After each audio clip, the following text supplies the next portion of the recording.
Police Minister Bheki Cele and the police's top brass are in Mpumalanga today. It comes after a German tourist was shot dead en route to the Kruger National Park. The tourist was traveling with 3 others when they were accosted by armed men. We've got eNCA senior reporter Aviwe Mtila, who is in White River this morning and joins us for the very latest details.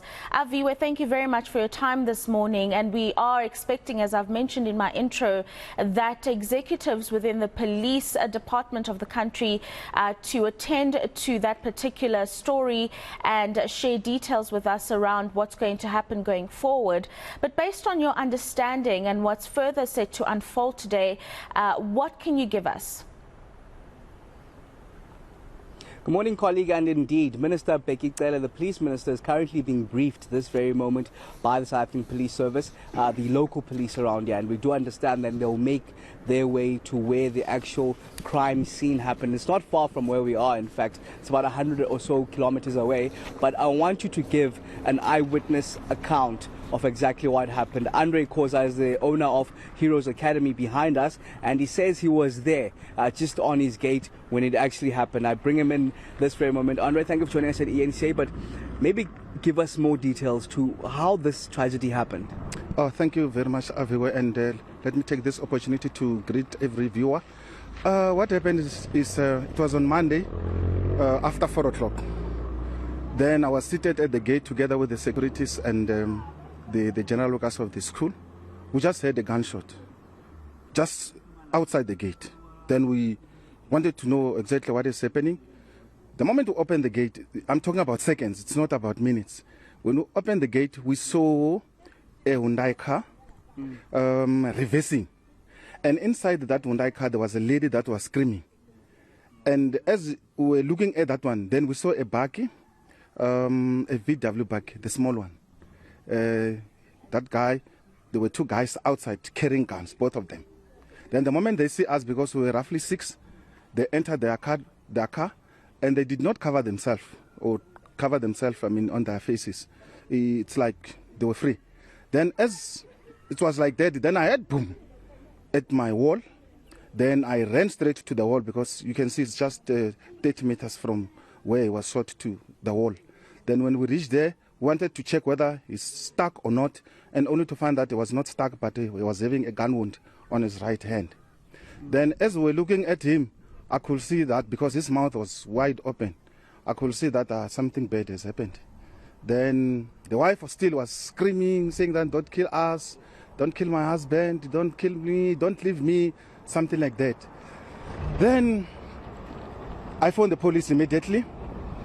Unfortunately, it took roughly 45 to close to an hour for them to arrive, but the first person to arrive was the station command. It was the first one to arrive, then the rest came.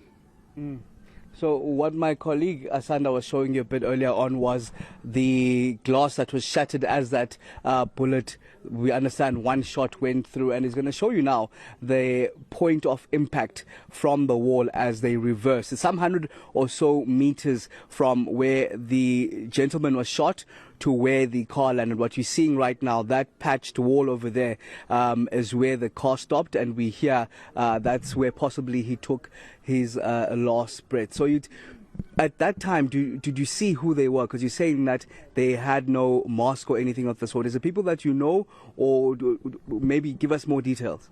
No, they were just young men, I think aged between 18 and 22. There were 2 that were out carrying guns. So the moment they see us, because they wanted to follow the car as he was reversing. So the moment they see us, that was 6, it's like they were not sure whether we've got guns or whatever. Then they drove off. But one thing that I can say about that one is that it was one shot. Yeah, it was one shot, but it's like they were not scared. Yeah, they were not scared. They just drove off.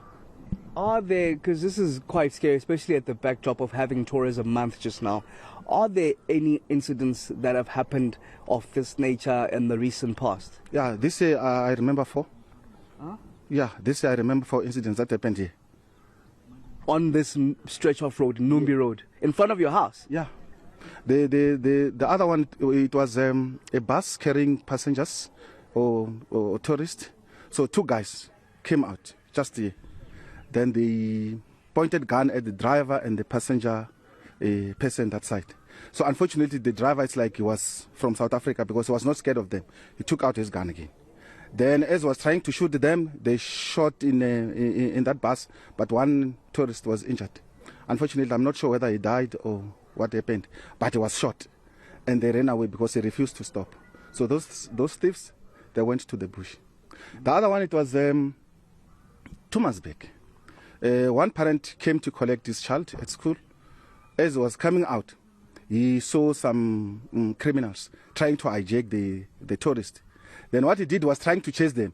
Unfortunately, they shot his child on the forehead. Luckily, I've got the pictures. You can have even his number to talk to him, but I've got his pictures. He spent more than 5 weeks in the hospital because they were trying to remove the bullet on the forehead. Then the last one, it was where there's that maroon car. Early in the morning, because I've got classes for mathematics in the morning, 6 o'clock. I saw a car parked there. Then I asked the securities, who's that one that parked that car? They said that car, we had gunshot in the evening, but we did not go there. And only to find that it was a tourist and was dead. And all the doors were open. So we called the police to come and see what was happening. So they're quiet. Another one, I saw some guys just next to the school. When I tried to approach them, because I thought maybe they are coming to school to sell something to the kids, that guy shoot in the air, then I have to go back. The following day, the very same four attacked the owner of that tavern. And they took everything. They tied him and took everything. And what are the police doing? Have you heard any maybe stringent measures from the police around these incidents? To be honest with you, Aviwe, our police are doing their best. The only challenge that they're having is the buggies or the transport. They don't have enough transport. Because sometimes when you call them, they will say the car is out attending another case. So there's one day I went there just to check whether it's true or not, and only to find that, yes, it's true, there was no car. All the cars were trying to fix those crime scenes that happened. It's like these guys, they've got the permission to operate during the day and take whatever that they want. Because they don't do it in the evening. They do it during the day. Yeah, it's like they've got a permission or a license to rob people. As you told us, with this German tourist happening at around 4:30 in the afternoon Monday morning, where this German tourist was fatally wounded following that incident where they tried, we're not sure if they were trying to take the car or the belongings inside as those 4 German tourists were traveling. It's not the only isolated incident we've heard. There have been about 4 just in front of Heroes Academy, where Andre Koza is the owner of the academy itself.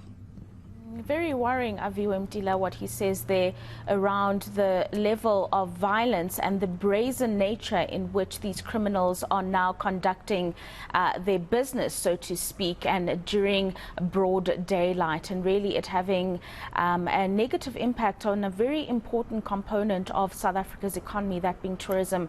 Senior reporter Aviwe Mtila will catch up with you a little bit later on as you follow developments around this particular tragedy.